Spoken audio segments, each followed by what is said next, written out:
have lost 100 years of evolution on planet Earth.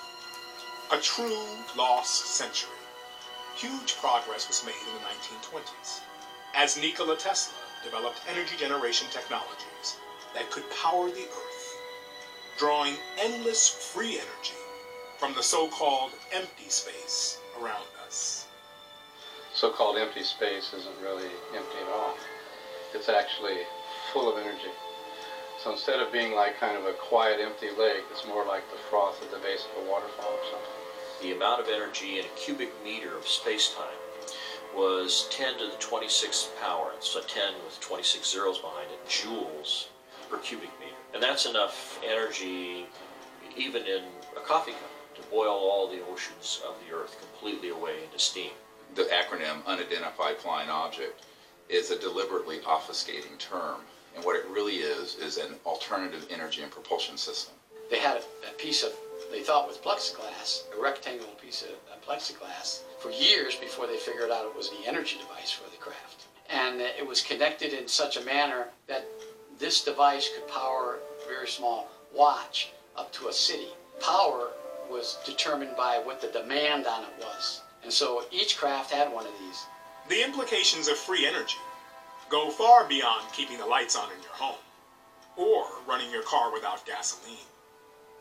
Most of the cost of making anything, from growing food to constructing a skyscraper, is the energy used to mine the raw materials out of the ground. Ship, process, ship again, package, and deliver. A free energy society in which the cost of manufacturing and agriculture move towards zero would mean endless abundance for everyone on Earth. They already exist. It's not like they even have to be invented. You and I, the taxpayers, have already paid trillions of dollars, literally, in super secret black budget funding to develop these systems. This is the society we could have had a century ago. We could get rid of smog. We could get rid of pollution. You wouldn't even need solar panels at this point. We could change transportation in a microsecond. The way we build homes would be completely different. The way we govern our lives would be completely different. And all the literally hundreds of trillions of dollars in assets that are in coal, natural gas, uranium, nuclear power, public utilities, they're all obsolete. Many people would say, well, doesn't that mean the secrecy's been a good thing? I said, well, that would be like saying we should have never come out with the automobile because the horse and buggy manufacturers would have gone out of business. Or come out with computers because Royal typewriters didn't get ahead of the curve and they went out of business. When we go outside, we look at our cars, we look at our airplanes, we're already looking at dinosaur technology. It's laughable where we are right now. We should be at least 100 years ahead of where we are right now. And there are still files on this issue classified, top secret, from 100 years ago, for the same reasons.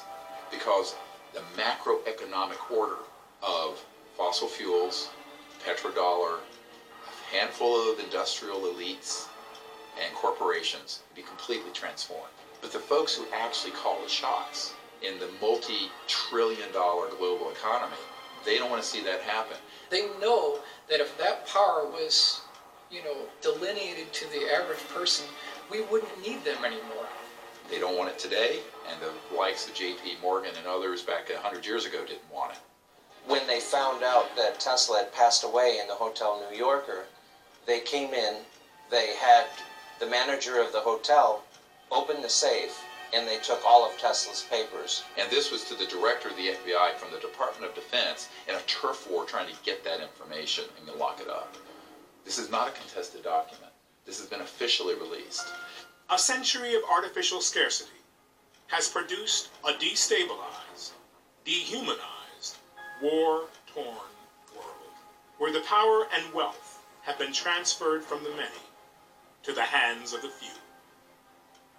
If you take that on, you're going to run into the mother of all buzzsaws in terms of the national security state. Some of the breakthroughs in the past have been deliberately suppressed. There are 5,135, I believe it is, patents that have been confiscated under national security seizures.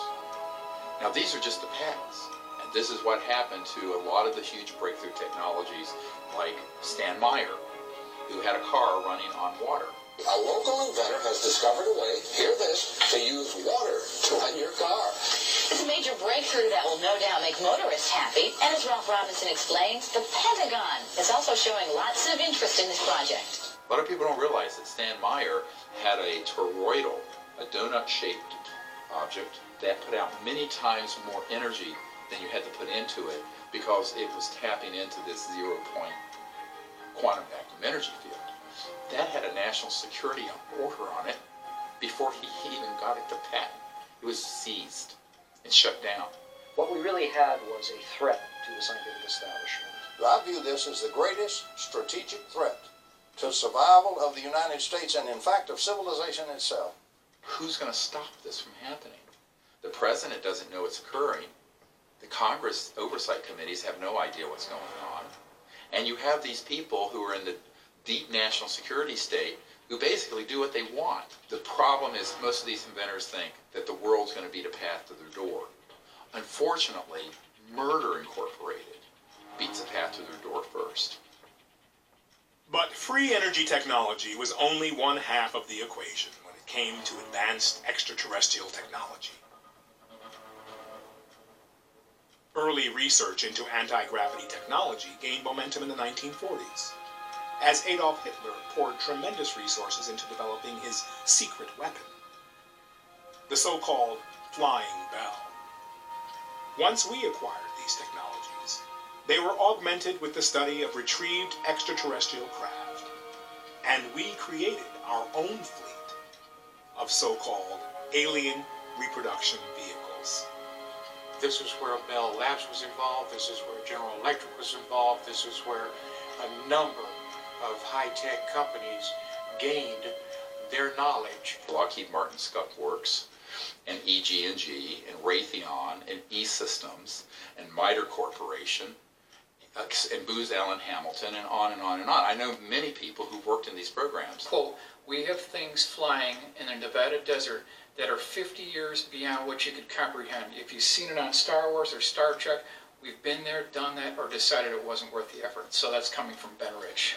Ben Rich headed the Skunk Works between 1975 and 1991. This is the original letter from Ben Rich on Lockheed Advanced Aeronautics Company letterhead.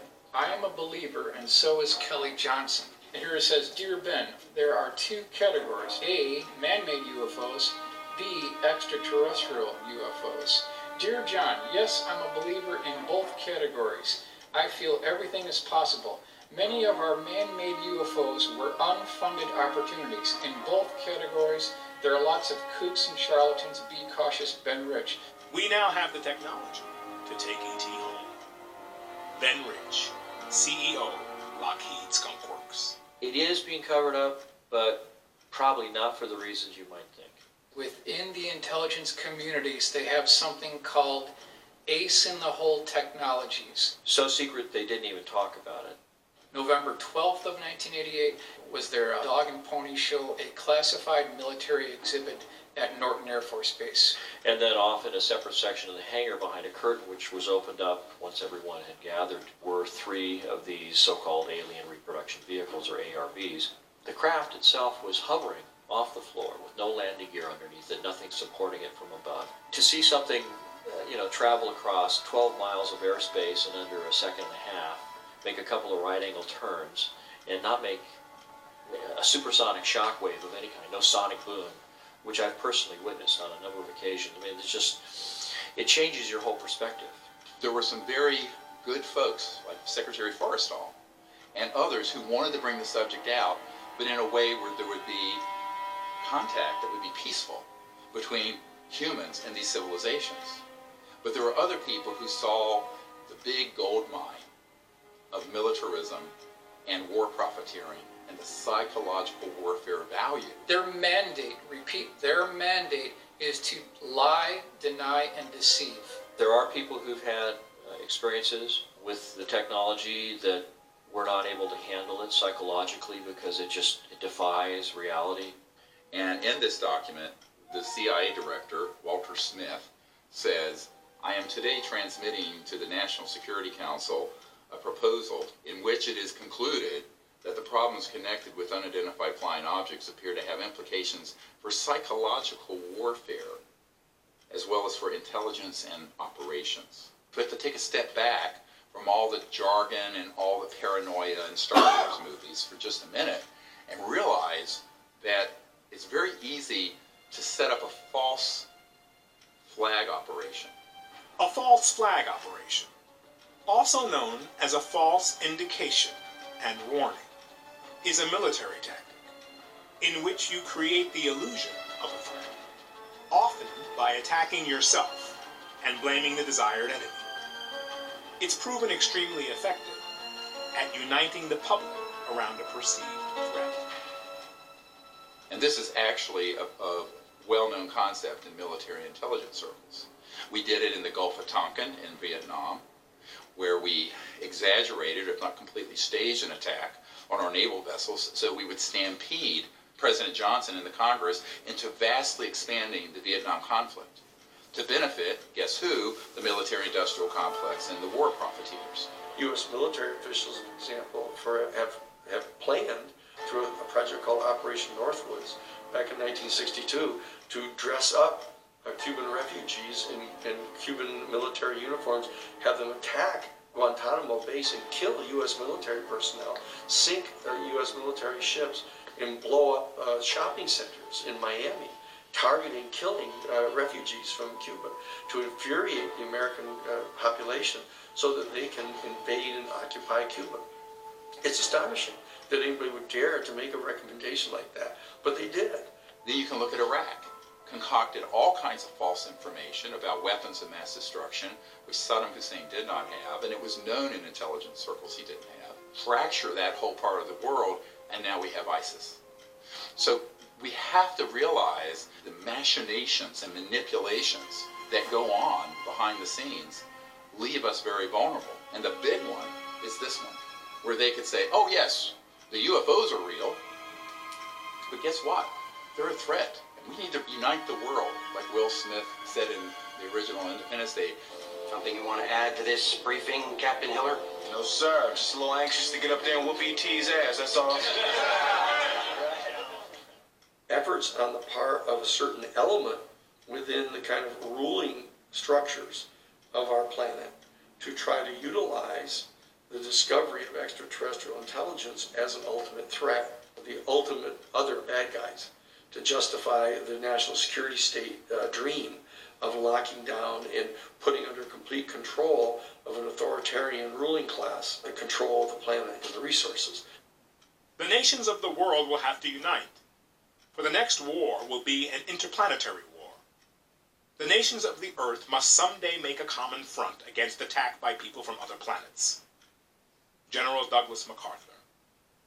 Can you realize that you and I, that all of us, have actually begun the exploration of another world? We have taken the first historic step into our solar system. I am Werner von Braun. Werner von Braun was one of the top scientists brought to the U.S. from Germany after World War II as part of Operation Paperclip. He invented the V-2 rocket for Adolf Hitler and became the chief architect of the Saturn V rocket for NASA's Apollo moon missions. In his deathbed confession, von Braun warned of a plot to pull off the ultimate false flag using back-engineered alien reproduction vehicles to stage an invasion from outer space. When von Braun was dying in front of me the very first day that I met him, he had tubes draining out of his side. And he was tapping on the desk telling me, "You will come to Fairchild." I was a school teacher. "You will come to Fairchild and you will be responsible for keeping weapons out of space." The strategy that Werner von Braun taught me was that first the Russians were the enemy against whom we're going to build space-based weapons. Then terrorists would be identified. Then we were going to identify third world country crazies. The last card is the alien card, and all of it, he said, is a lie. A lie. Have you been exposed, or did you come across in your career and your network false INW or the deceptive indication and warnings projects related to this? Yes. And what did you find out about those? That's pretty hush. I don't think I should talk about that. Yeah. I mean, that's right. When I briefed the head of the Defense Intelligence Agency, that was the main subject. That is, yeah, that's very sensitive. Yeah, it's very sensitive. Yeah.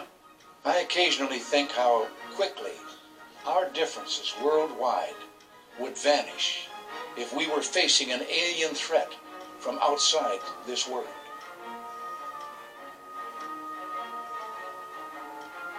Well, the only problem with that is that if you look at the technologies that permit for interplanetary and interstellar travel, it's 1,000 times more developed than a hydrogen bomb, which, if we were to have a massive exchange of nuclear weapons, would leave most of all life on Earth extinguished.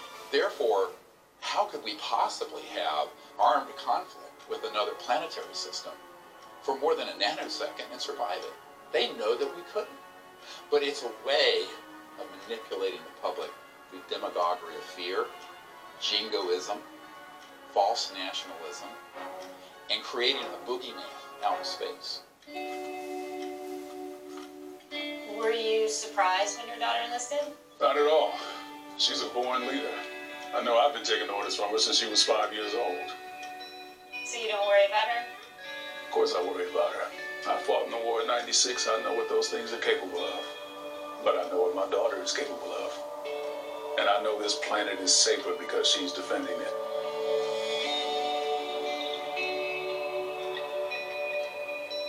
They could pull it off. They could definitely pull it off.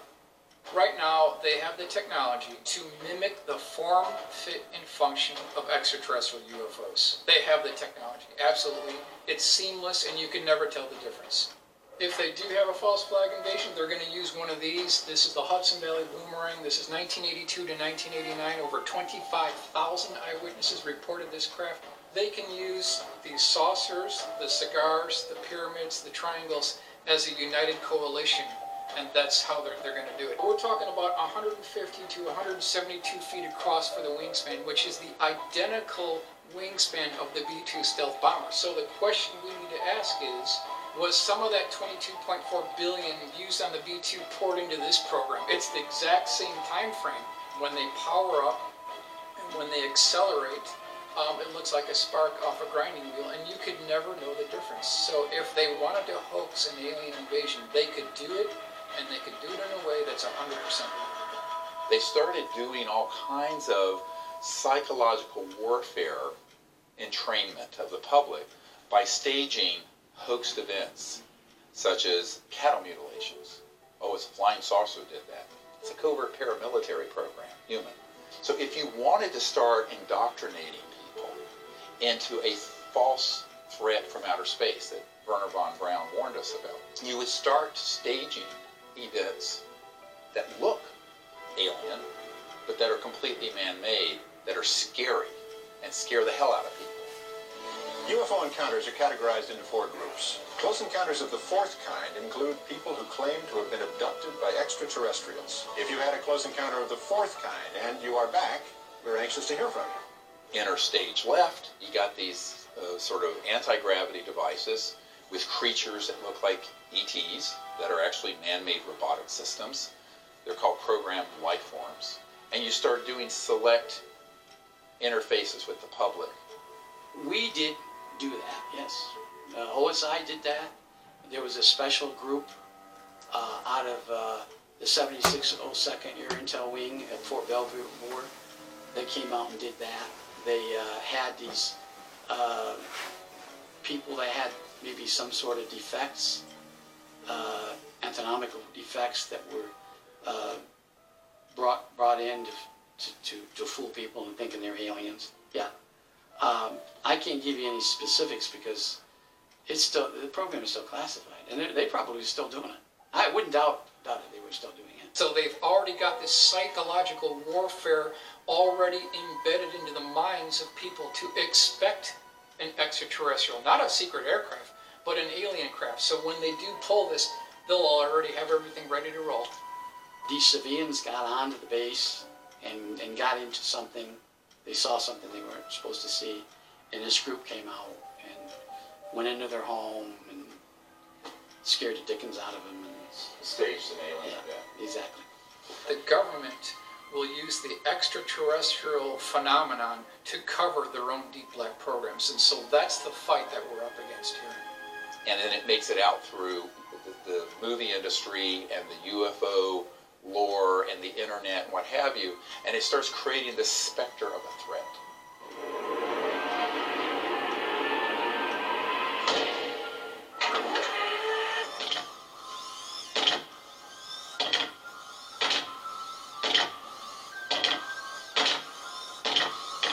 Get away from her, you bitch! Pardon me, are you from Mars? It's a moo-moo.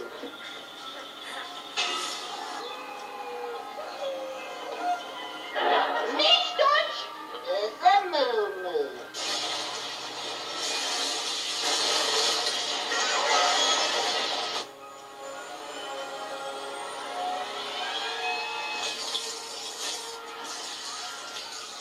The fact that you and I are still breathing the free air of Earth is abundant testimony to their restraint and non-hostility. Now the question is, how are these civilizations viewing us? Are they perceiving human civilization as a threat? And the answer is yes. Because I believe we've reached the point where we're a threat not only to our planet and each other, but we're also developing weapon systems that are potentially a threat in space. I just hope that it's not like Independence Day. Yeah, right. That it's a conflict. Well, now we have friendly Maybe the only way to unite this incredibly divided world of ours. They're out there. We better think of how all the differences among people on Earth would seem small if we felt threatened by a space invader. That's the whole theory of independence. You're right. You're right. Everybody gets together and makes nice, and you and Bill O'Reilly would be hiding in a bunker together. The most dangerous thing going on the planet today isn't ISIS. It's not Iraq. It's not Russia. It's not China.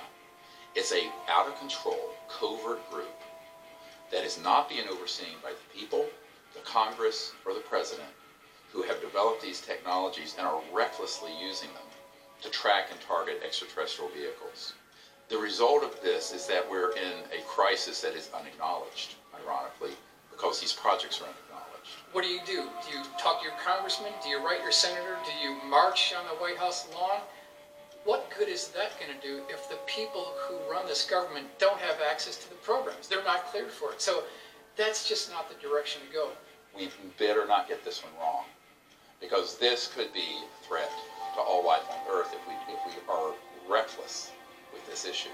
We need wise elders that are humans dealing with this situation, and the sociopaths that are in control of those programs can't be allowed to speak for planet Earth and for humanity. Wresting power from the hands of these powerful oligarchs and corporations is going to require a revolution.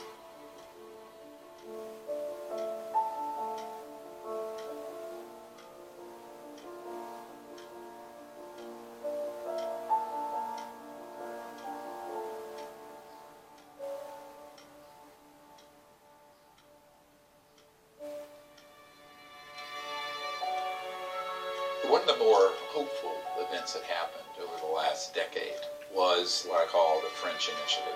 I get a letter from the Ministry of Defense, and it's dated 16th of January 2007, urgent, and it's signed by Admiral Pierre Morin. And he was in charge of providing briefings on this issue for then President of the French Republic, Sarkozy. They learned protocols to make contact with these civilizations for peaceful engagement. So here you have a major country, a nuclear power, making a commitment to do this. And we eventually go to France, and under the cover of a quasi-public event, the Admiral and his assistants are there, and we do the protocols for contact. And they track ET craft coming overhead at 200,000 kilometers an hour. But what it shows is that governments around the world